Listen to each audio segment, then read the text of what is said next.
좌우로 인사하도록 하겠습니다. 오늘 말씀 주제 연관하여 반갑습니다. 우리 인생은 주님이 반드시 역전시키실 것입니다. 반갑습니다.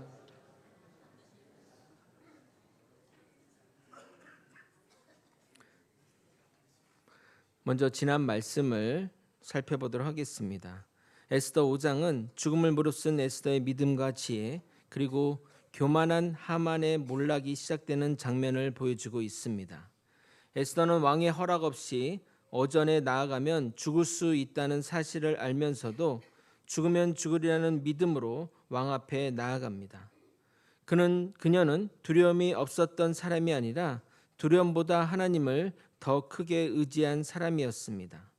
하나님께서는 그런 에스더에게 은혜를 베푸셔서 왕의 마음을 움직이셨고, 왕은 금 지팡이를 내밀어 그녀를 받아들이게 됩니다.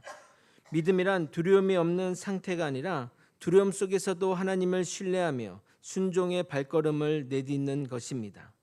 또한 하나님은 우리가 먼저 순종할 때 길을 여시는 분이시며, 순종은 결과를 다 본 후 움직이는 계산적 행동이 아니라 아무것도 보이지 않지만 하나님의 성품을 신뢰하여 나아가는 결단인 것입니다.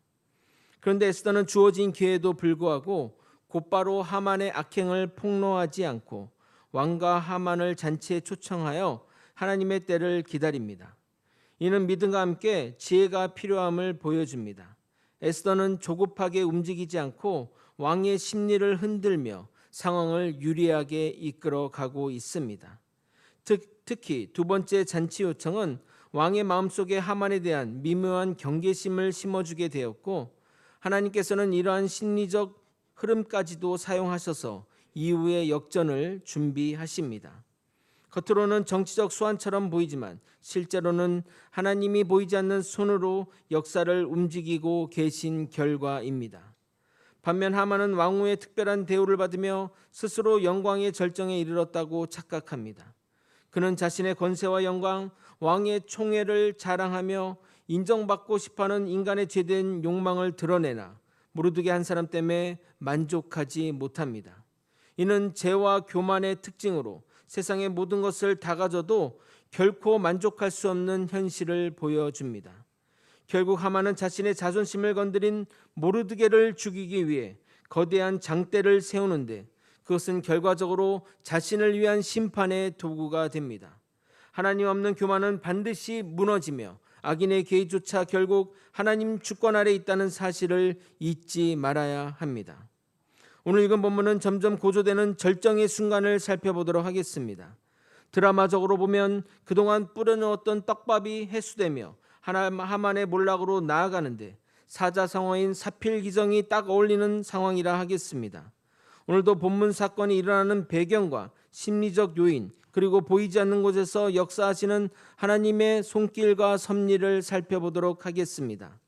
어떤 상황에서도 하나님의 백성을 돌보시는 하나님의 은혜를 깨닫는 시간이 되길 예수 그리스도 이름으로 소원합니다. 요즘 인기 있는 드라마 또는 웰메이드라고 평가받는 드라마를 보게 되면 두 개의 이질적인 장르를 합치는 경우가 많습니다. 예를 들어 로맨스와 스릴러를 합치거나 코미디와 미스터리를 합치는 방식 말입니다. 이해를 돕기 위해 구체적인 드라마 이야기를 하고 싶은데 이런 이야기를 하면 성도들 가운데 목사님이 성경 안 보고 드라마만 보나 생각하는 분이 있을까 봐 참 조심스럽습니다. 우리가 드라마를 안 보더라도 소문을 듣잖아요. 예를 들어 오징어 게임을 보지 않았다 할지라도 뉴스와 패러디 같은 것으로 대략적인 줄거리를 아는 것처럼 말입니다. 여러분이 설교에 관해 말씀하시면 설교를 쓰면서 생각이 많아지고 이런 사조기부터 설교가 길어지게 됩니다. 설교가 빨리 끝나기 바라시는 분은 설교를 평가하지 않았으면 좋겠습니다. 설교를 평가하고 판단하지 말라는 것은 저를 위한 말이 아닙니다. 여러분이 평가하기 시작하면 그때부터 하나님이 안 보이고 사람이 보이기 시작합니다. 그래서 오해하지 말기 바라며 응답하라 1988을 예로 들겠습니다. 이 드라마는 1980년대 청소년기를 보낸 이들이 점점 성인으로 성장해 나가는 이야기가 주요 줄거리로, 그 가운데 코미디가 적절하게 섞여 들어가며 주인공 사이에 누가 결혼할 것인지를 미스테리처럼 풀어갑니다. 그러면서 드라마 중간중간에 일명 떡밥이라는 것을 던져놓습니다. 이 떡밥은 누가 결혼하게 될지를 예측하게 만드는 장치적 도구인데 결론부에 가서 드라마 작가가 뿌려놓은 그 모든 떡밥이 회수되면 개연성 있는 작품으로 평가받으며 호평으로 마무리되는 것입니다. 그래서 드라마 종반부로 가면 시청자 사이에서 떡밥을 가지고 갑론을박이 벌어집니다. 이 사진은 누구랑 누구가 결혼하는 결정적 증거이네, 어차피 결혼은 누구네 등등 다양한 이야기가 양산되는 겁니다. 만약 이러한 개연성이 떨어지게 되면 드라마를 보는 재미가 반감되며 끝나고 나서도 낚였다라고 말하며 댓글로 작가 욕을 엄청나게 합니다. 그런데 오늘 읽을 본문 에스더 성경 본문을 보면 어떻게 현실이 이렇게 개연성 있게 흘러가는지 신기할 따름입니다. 정말 소설이라 해도 믿을 정도로 완벽한 구성을 이룹니다. 이렇게 완벽하게 굴러가는 이유는 이 상황 뒤에서 역사하시는 하나님이 계시기 때문입니다. 그래서 에스더 개론 시간에 에스더서에는 하나님의 이름이 한 번도 언급되지 않지만 하나님의 일하심이 없다면 도저히 설명할 수 없는 책이라고 말씀드린 것입니다. 마치 소설이나 거짓말로 지어낸 것처럼 완벽한 하나님의 간섭이 깊이 새겨진 성경 본문이 에스더서인데 오늘 읽은 본문이 그 가운데 가장 적나라하게 표현되었다고 말할 수 있을 것 같습니다. 어떤 부분이 그런지 하나씩 살펴보도록 하겠습니다. 첫 번째, 잔치를 대접받고 온 저녁 왕은 잠을 이루지 못합니다. 분명 술도 많이 마셨을 것인데 잠이 안 온다는 것은 생각이 많다는 것을 의미합니다. 그런데 왜 생각이 많은 것일까요? 1차적으로 왕후의 부탁이 무엇인지 매우 궁금했을 것입니다. 왜냐하면 여태까지 한 번도 자신에게 나중에 말하겠다고 말한 사람이 없었는데 처음으로 왕후가 그렇게 했기 때문입니다. 심지어 말만 하면 나라의 절반까지 떼어주겠다고 했는데 뜸을 들이니 말입니다. 그러나 왕은 이 상황이 불편한데 왜 불편한지 모를 것입니다. 이런 일을 경험한 적이 있어야 선례를 삼을 것인데 한 번도 이런 일이 없었기에 답답할 따름인 것입니다. 거기다가 왕후가 하만을 계속 잔치에 초대하는 것에 의문이 생겼을 것입니다. 왜 하만을 자꾸 초대하지? 하만과 무슨 사이 아니야? 하는 의심까지 들었을 것입니다. 에이 목사님, 그게 말이 됩니까? 누가 겁도 없이 왕후랑 그런 일을 하겠습니까? 일반 사람이라면 그렇게 생각하지 않지만 항상 언제 죽을지 모르는 불안감에 살아온 왕들은 남들보다 의심이 많은 존재들입니다. 역사적 예를 한번 들어보도록 하겠습니다. 로마 황제 네로는 어머니와 공모하여 아버지를 독살하고 왕에 올랐습니다. 그런데 그의 통치 말기에는 광기가 발현되어 자신의 어머니가 아버지처럼 자신을 죽일지 모른다는 생각에 어머니를 죽이고 어머니가 아버지의 아내였기에 아내도 그럴 수 있다고 생각해 아내도 죽이고 자신이 아들로서 아버지를 죽였기에 자신 아들도 죽이는 일을 벌이게 됩니다. 나중에 그와 관련된 사건이 있을 때 자세히 말씀드리겠지만 아하수에로 왕은 그런 의구심을 가지고 있었기에 잠을 못 잔 것이 분명해 보입니다. 그러나 우리는 왜 왕이 잠이 안 오는지 잘 알고 있습니다. 그 이유는 그가 잠을 자지 못하도록 하나님이 역사하셨기 때문입니다. 아주 유명한 성경 구절을 읽도록 하겠습니다. 시편 127편 2절입니다. 너희가 일찍이 일어나고 늦게 누우며 수고의 떡을 먹음이 헛되도다. 그러므로 여호와께서는 그의 사랑하시는 자에게 잠을 주시는도다. 물론 여기 불면증이 심한 분들은 하나님이 날 사랑하지 않는가 생각할 수 있는데 사랑하는 자에게 잠을 주신다고 말했지 미운 자에게 불면을 주신다고는 하지 않으셨습니다. 과거보다 현대 불면증이 많은 이유는 도시에 밝은 조명이 있고 늦게까지 TV나 영상을 보는 이유도 있으며 먹는 것 중에 각성을 시키는 것이 많기 때문입니다. 커피가 대표적으로 저는 하루에 2잔 이상을 먹는 편인데 새벽 예배 영향도 있지만 하루에 5시간 이상 자본 적이 없습니다. 그래서 저는 잠이 별로 없는 사람이구나라고 생각했는데 금식 기간에 평균 10시간 이상 잡니다. 배고파서 그런 것도 있지만 커피를 안 먹으니 그런 것 같습니다. 그러므로 일반적으로 우리가 잠을 못 자는 이유는 현대사회의 병폐이고 심리적 요인으로는 걱정과 염려가 많아서입니다.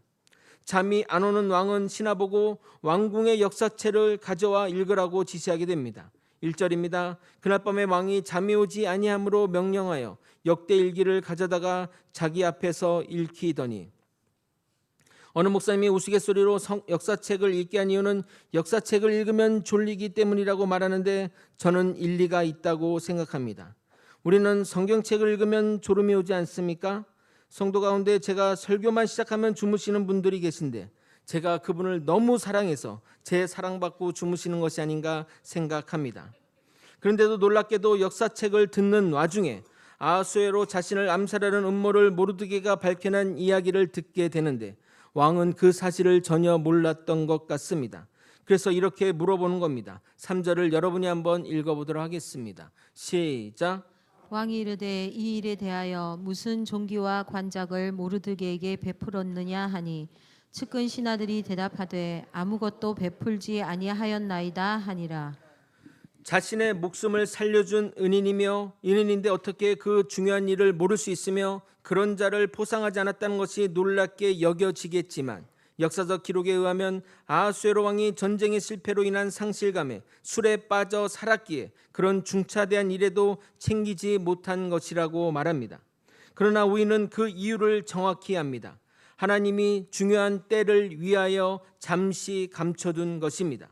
그리고 하나님은 하나님의 때에 놀라운 일들을 그와 함께 이루어 나가실 것입니다. 성경에 이와 같은 예를 찾아 설명해 드리도록 하겠습니다. 요셉의 인생 가운데 가장 힘든 순간이 여러분은 언제라고 생각하십니까? 노예로 팔리고 감옥에 갇힌 순간도 힘들겠지만 저는 이 순간이 가장 힘들었을 것이라 생각합니다. 한번 그 순간을 살펴보도록 하겠습니다. 요셉이 보디발 아내가 씌운 누명을 쓰고 왕의 감옥에 갇히는 일이 벌어졌습니다. 왕의 감옥은 왕이 허락해야만 나올 수 있는 곳인데 요셉은 왕의 군대 장관 보디발에 의해 그 감옥에 갇혔기에 왕은 그를 전혀 모르는 상황입니다. 즉 요셉은 평생 감옥에 갇혀 있다 죽을 운명이었던 것입니다. 그중 다행인 것은 요셉은 간수장의 눈에 들어 간수장을 도와 재반 업무를 보던 총무의 역할을 감당하였습니다. 왕의 감옥이니 당연히 왕과 관련된 인물들이 주로 갇히는데 술 맡은 관원장과 떡 맡은 관원장이 갇히게 된 것입니다. 당시는 독살이 횡행하던 시절이라 떡 맡은 관원장과 술 맡은 관원장은 왕의 측근 중에 측근만이 할 수 있는 직책이지만 왕이 의심하게 되면 언제 목숨줄이 날아가도 이상할 것이 없는 직책이기도 한 것입니다.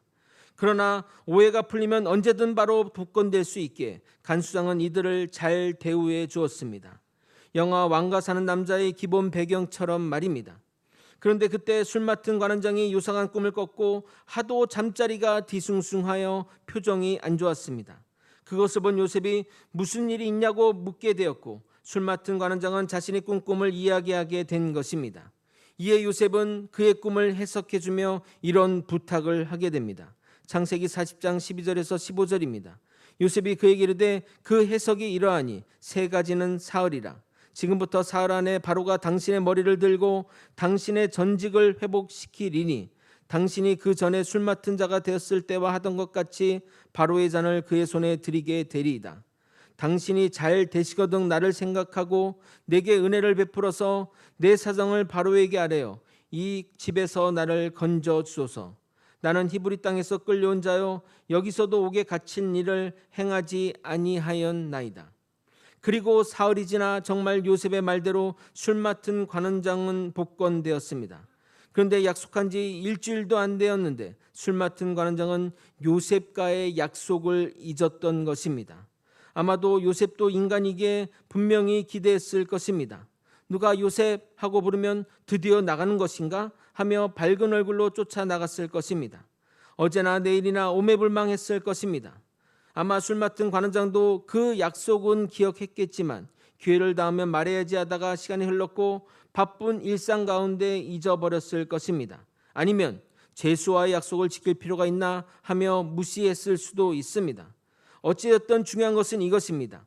만약 술 맡은 관원장이 복귀하자마자 약속을 기억하며 왕에게 건의하여 요셉을 옥에서 꺼내냈다고 생각해 보십시오. 그러면 어떻게 되었겠습니까? 요셉은 자신의 고향인 가나안 땅으로 돌아갔거나 아니면 애굽에 남아 일하면서 살아가지 않았겠냐 이 말입니다. 그렇다면 왕을 만나 그의 꿈을 해석해주고 그 이후 총리가 되어 자신의 가족을 구하는 임무는 실행하지 못했을 것입니다. 그러니까 먼저 왕이 먼 꿈을 꾸고 모든 무속인이 왕의 꿈을 해석하지 못하자 술 맡은 관원장이 요셉을 기억해내어 왕에게 추천한 일이 벌어지려면 술 맡은 관원장은 요셉을 2년간 잊어버려야 하는 것입니다. 그것이 바로 하나님의 때 타이밍인 것입니다. 사랑하는 성도 여러분, 우리가 했던 모든 일들이 당장 결과로 나타나지 않을 수도 있습니다. 때로는 너무나 지연이 되고 때로는 결과를 보지 못할 수도 있습니다. 그러나 우리의 인생을 이끄시는 분이 하나님이시라는 믿음이 있다면 우리는 조급할 필요가 없습니다. 가장 좋은 때 가장 좋은 방법으로 주님은 역사하실 것입니다. 정말 모르드게는 엄청난 일을 했습니다. 왕의 목숨을 반역으로부터 구했으니 말입니다. 그런데 어떤 보상도 직책도 받지 못했습니다. 모르드게도 인간인지라 내심 기대했을 것이나 보상이 이루어지지 않았다 해도 그는 좌절하지 않았습니다. 하나님이 더 좋은 것을 예비했다는 믿음이 있었기 때문입니다. 그의 바램대로 가장 필요한 때 최고의 방식으로 그의 선행이 드러나게 된 것입니다. 왕은 이에 신하를 부릅니다. 거기 누가 있느냐? 그런데 놀랍게도 그 자리에 하만이 와 있었던 것입니다. 아마 왕은 밤을 샌 것 같고 하만이 날을 밝자마자 왕을 아련하러 왔는데 그 타이밍이 너무나 기가 막힙니다. 물론 하만은 왕에게 모르드게를 장대에 달아 죽이자고 건의하러 온 것이지만 말입니다. 정말 이렇게 완벽한 타이밍은 억지로 만들어도 쉽지 않을 것입니다. 왕이 하만을 불러 이렇게 묻습니다. 6절입니다. 하만이 들어오거늘 왕이 묻되 왕이 존귀하게 하기를 원하는 사람에게 어떻게 하여야 하겠느냐? 하만이 심중에 이르되 왕이 존귀하게 하기를 원하시는 자는 나 외에 누구리요? 하고 왕의 질문을 자세히 보면 왕이 의도한 건지 아닌지는 모르지만 놀라운 점 하나를 발견할 수 있습니다. 바로 왕이 하만에게 존귀하게 하기를 원하는 사람에게 어떻게 하여야 하느냐고 묻기 때문입니다. 그게 뭐 어쩌라고 말입니까? 생각할 수 있는데 왕은 3절에 신하에게 묻기를 무슨 존귀와 관직을 주었냐고 물었는데 여기 6절에는 존귀만 말하고 있다는 것입니다. 만약 왕이 내가 존귀하게 하기를 원하는 사람에게 어떻게 존귀하게 하며 어떤 관직을 주면 좋을지 묻거나 또는 과거 암살 음모에서 날 구해준 신하가 있는데 그를 어떻게 존귀하게 하고 어떤 관직을 주면 좋겠냐고 직접적으로 물었다면 하만은 자신을 향한 말이라고 착각하지 않았을 것입니다. 왜냐하면 나라의 2인자인 하만에게 더 줄 관직은 왕자리밖에 없기에 관직을 물었다면 자신이 아닌 것을 분명 알았을 것이기 때문입니다. 그러나 왕이 애매하게 말하니 하만은 착각한 것입니다. 거기다가 왕후의 초대로 인해 한껏 스스로의 위상을 높게 생각하고 있었기에 착각하기 충분했던 것입니다. 그래서 왕에게 이렇게 말합니다. 8절과 9절을 여러분이 한번 읽어보도록 하겠습니다. 시작.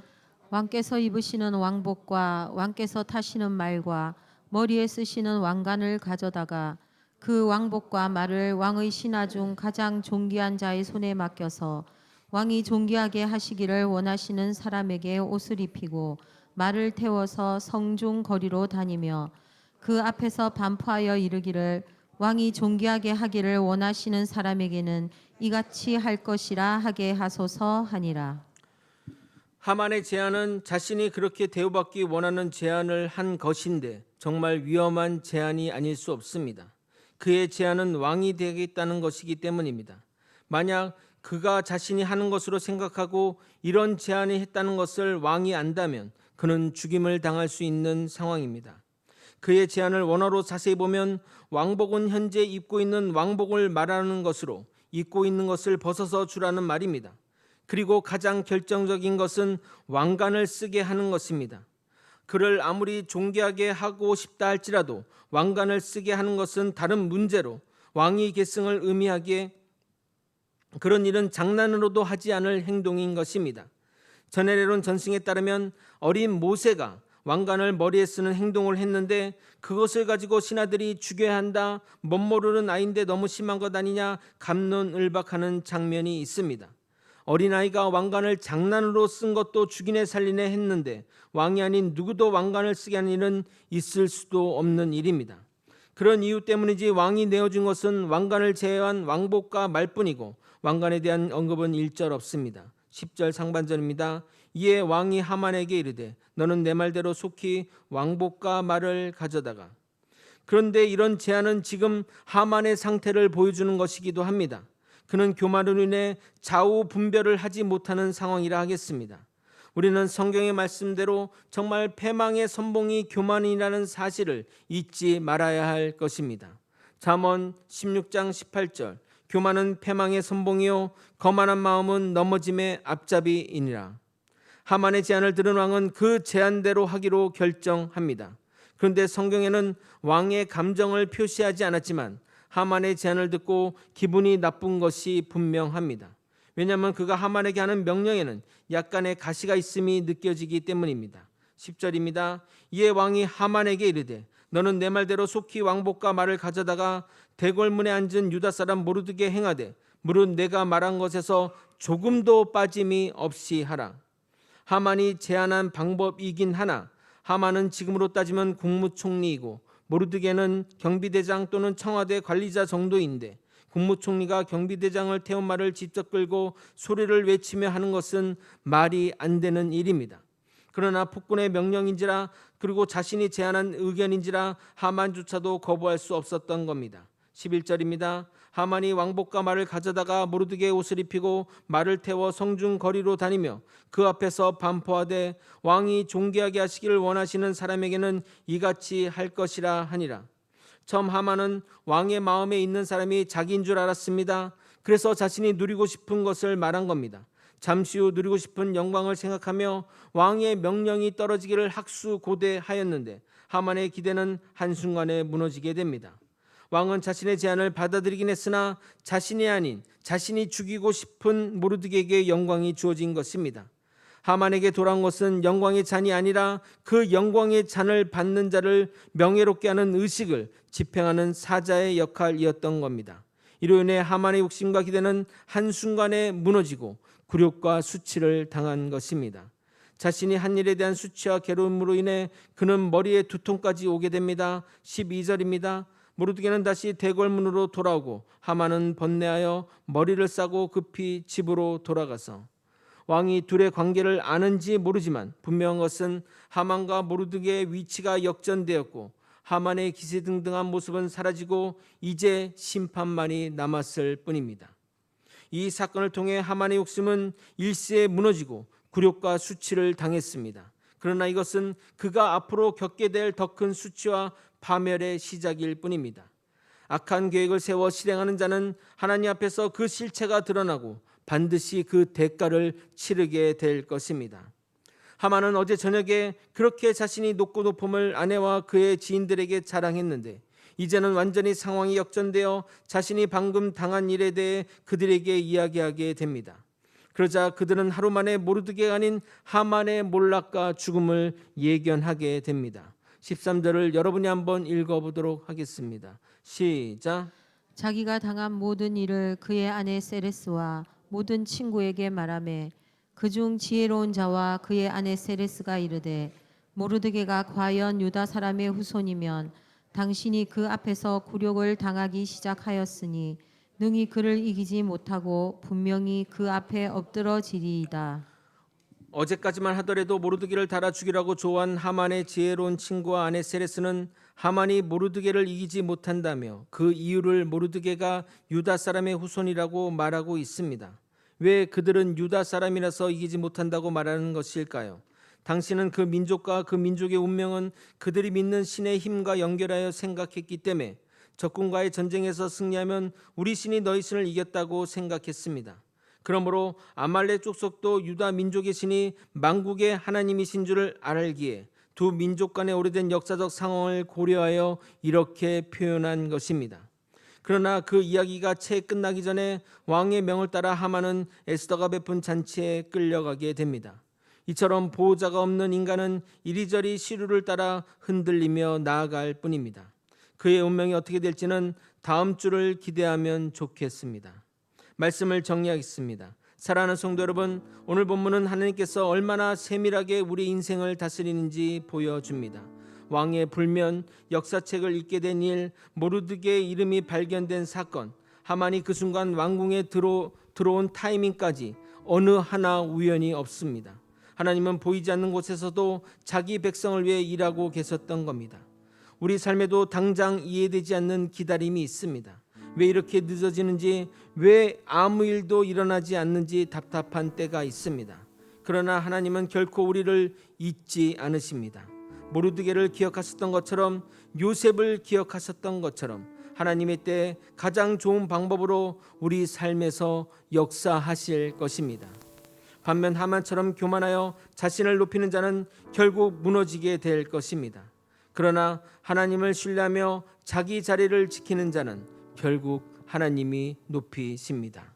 그러므로 조급함과 교만을 내려놓고 보이지 않는 곳에서도 일하시는 하나님의 섭리를 신뢰하며 살아가는 저와 여러분이 되시길 예수 그리스도 이름으로 축원드립니다. 함께 찬양하고 기도의 자리로 나가도록 하겠습니다.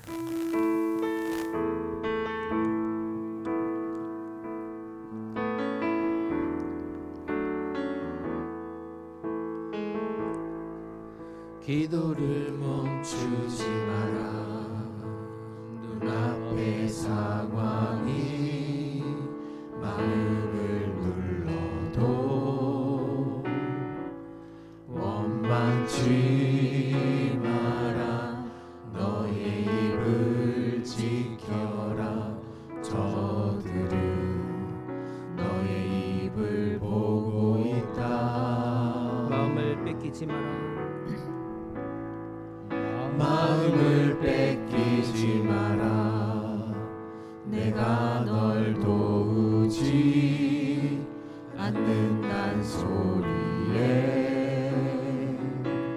너의 모든 게 불리해도 너는 기도를 계속해라. 너 기도를 멈추지 마라.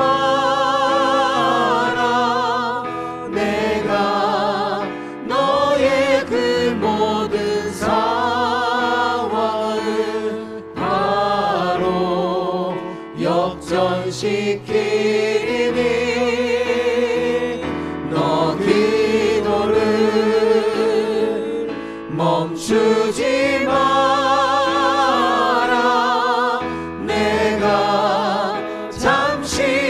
쉬지 않고 모든 걸 지켜보고 있으니 너 기도를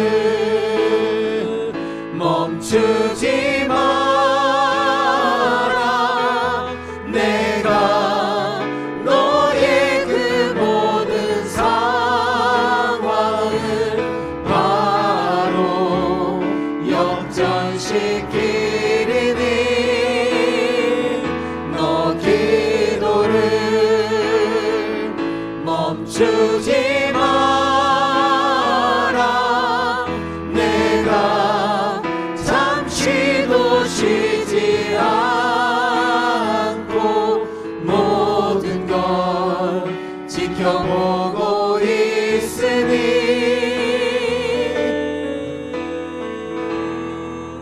바로 역전되리라.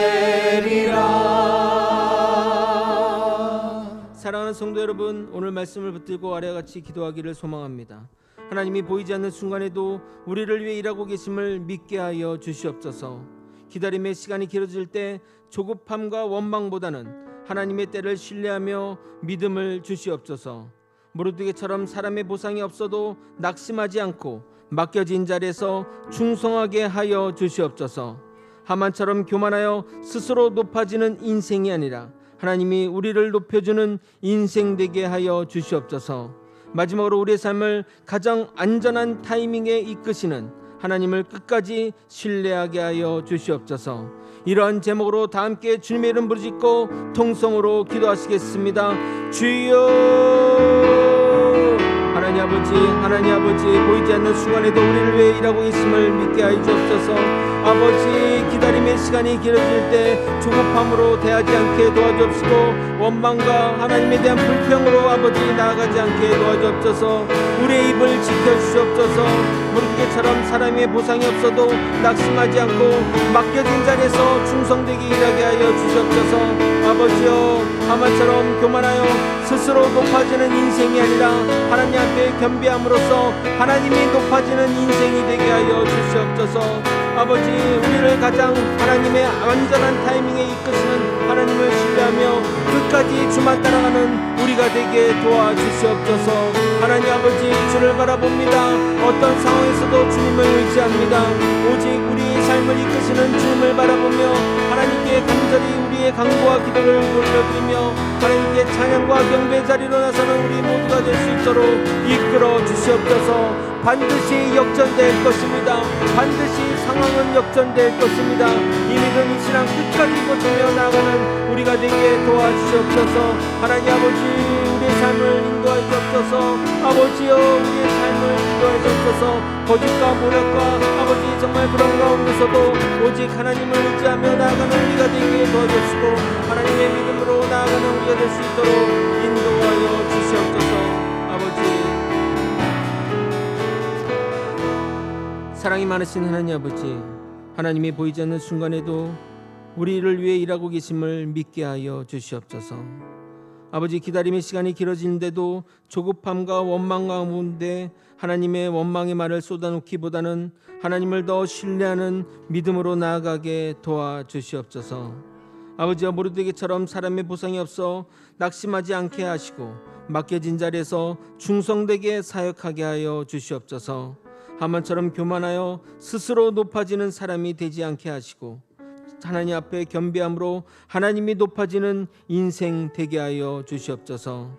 또한 우리의 삶을 가장 완전한 타이밍으로 이끄시는 하나님을 끝까지 신뢰하게 하여 주시옵소서. 이 모든 것 우리 주 대신 예수 그리스도 이름으로 기도드리옵나이다. 아멘.